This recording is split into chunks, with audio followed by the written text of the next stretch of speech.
Hi, welcome to today's video. My name is Peter. This is my business partner, Nick.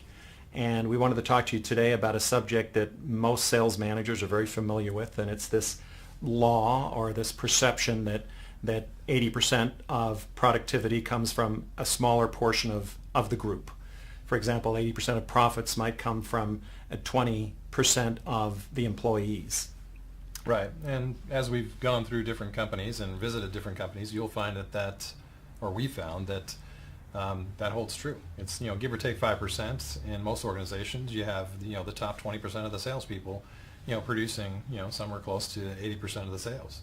And what we did in sellability is we set out to handle that issue. We set out with the intent that, after I think both of us in our long careers in sales and sales management, we both were able to study that top 20%, those perceived guys that seem to be producing month in and month out. And across the board, we found that certain attributes existed within that group. Did we not? Yeah, and that's really how we came up with the 8 core abilities. Mm-hmm, exactly. And fundamental to the lower tier of salespeople, you're going to find something in common with a lot of them, and that is that they really don't believe in investing in themselves. I mean, fundamentally, you find that they don't spend as much time training. They don't spend as much time reading. They don't spend enough time looking for avenues that set them above. Correct? Exactly. Yeah, and if and the key in terms of a tip right away is that, you as the individual salesperson or the sales manager with your team need to continuously work on and improve your sales ability. Whether that's continuous seminars or continuous training. I mean, we've seen the amount of training in every industry on sales is, very high.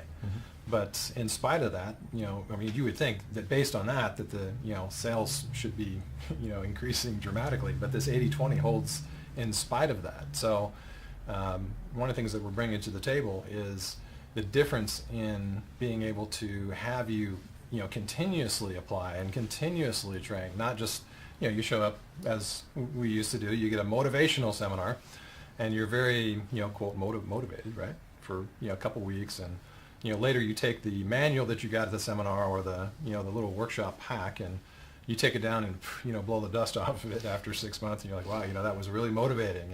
And, so, this motivational idea, rather than, being in a situation where you have continuous improvement and maintenance of your sales ability. That is absolutely vital for you as the individual salesperson, as well as a sales manager, making sure that your sales team also continuously improves and maintains their ability. So if we break it down, generally what we have found is that in companies there's generally 3 tiers.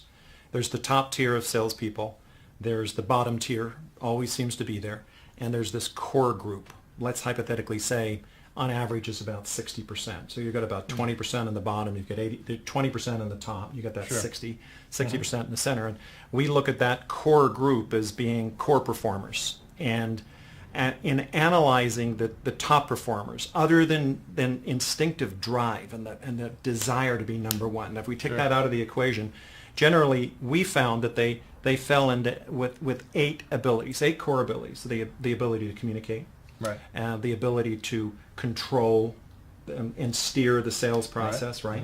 The ability to generate leads, particularly self-generated leads, which is a big plus. More money for them in a lot of cases, and certainly more profitable for the company. Exactly. Yeah. And then as we moved into that, there was this aspect of certainty, right? Because they were better at handling objections. They knew the sales process well. Their ability, knowledge, in the actual product knowledge was phenomenal. Yep.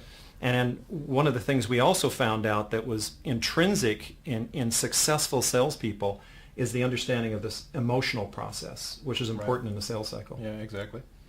And the emotional process being the fact that it is a reactive type of process, right? Yeah, exactly. Yeah. Good. And then the ability to obviously close. And then maintain that customer relationship over time was key. Good. So at Sellability, what we're saying is that concentrating on that core group, giving them the training that they need and they sadly lack, instead of just the concentration on closing techniques, which very is big. Yeah, which is the major thing. Training focuses on closing. Right? We see it constantly. Yeah. But but a broad spectrum of training across the board where you're increasing those core abilities. We have found that if we can instill that within that 60%, that mid-core group, there's a couple of things happens. Number one, productivity goes up for the company in general. But here's the other fascinating aspect. Yeah. Is that the core performers, the guys at the top, do they feel the heat? Yeah, absolutely. They feel the heat, man, because all of a sudden underneath them, these guys underneath them are starting to improve. Yeah, so I better get going. Their productivity goes up across the board. Exactly. More productivity, more success, more profits. That's why sellability is here. We hope you enjoyed today's video, and we'll see you on the next one.